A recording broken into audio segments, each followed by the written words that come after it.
Now we move into the stages of labor.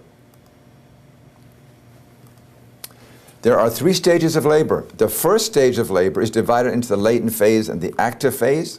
Then we have stage 2 and stage 3. What I want you to know about these is the cardinal primary purpose of each of these phases and stages. The primary purpose of the latent phase is effacement. The primary task of the active phase, and these are both stage 1, is dilation. Now there is some dilation that occurs in the latent phase, but not a whole lot. Mostly effacement. The cervix primarily dilates in the active phase. There may be some descent as the head moves down, but most of the descent takes place in stage 2. And stage 3 is the expulsion and delivery of the placenta. So remember, effacement, dilation, descent, and delivery of the placenta. This is in your notes, and it shows the sigmoid-shaped curve of labor. You notice that initially, there's not a whole lot of dilation, which is on the vertical axis. And then we have a change.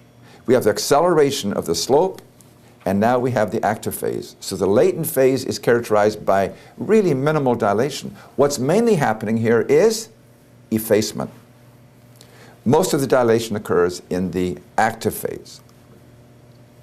All right, let's look at the duration, the normal upper limits. The latent phase can be up to 20 hours in a primipara, up to 14 hours in a multipara. That's a long time.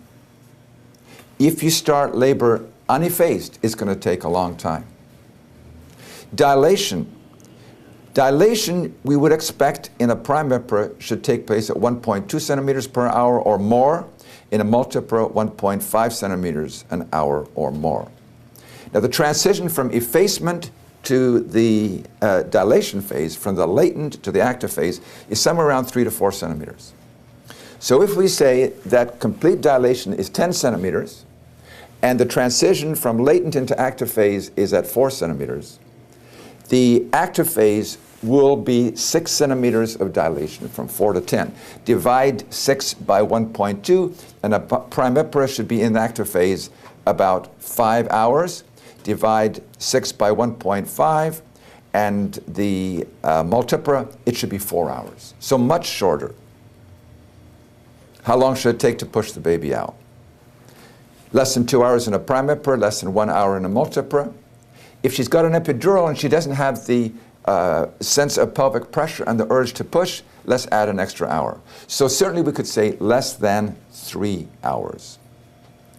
To deliver the placenta, less than 30 minutes. It's probably more like 10, 15 minutes in most cases.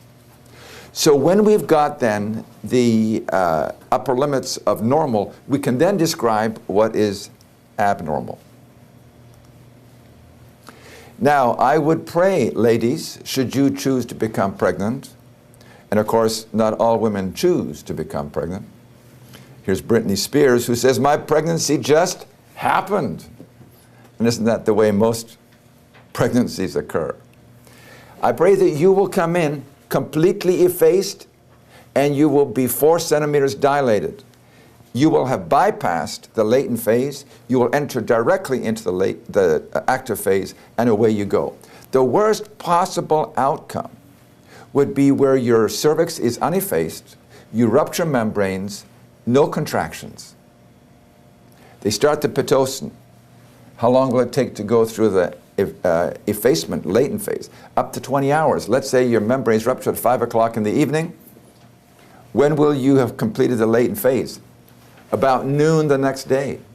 Then they have you dilating, and that will take probably until about 5 o'clock. So you've been up for 24 hours. And then what do they tell you? Start to push. No. We hope that it will be different for you. All right. The third stage of labor is the separation of the placenta, and is the uterine contractions which shear the anchoring villi from the attachment to the endometrial decidual bed. And it's important that contractions take place in order for the separation to occur. Here you can see the uterus is contracting. This was the former implantation of the placenta. You can see how it is contracted, and in so doing, it has sheared off the anchoring villi, and now we have the umbilical cord, which starts to come down. And here the placenta descends, and the third stage is described as lengthening of the umbilical cord, a gush of blood, and you can now feel the uterus that is contracting. This picture shows very nicely the surface area of the uterus that was covered by the placenta prior to the third stage.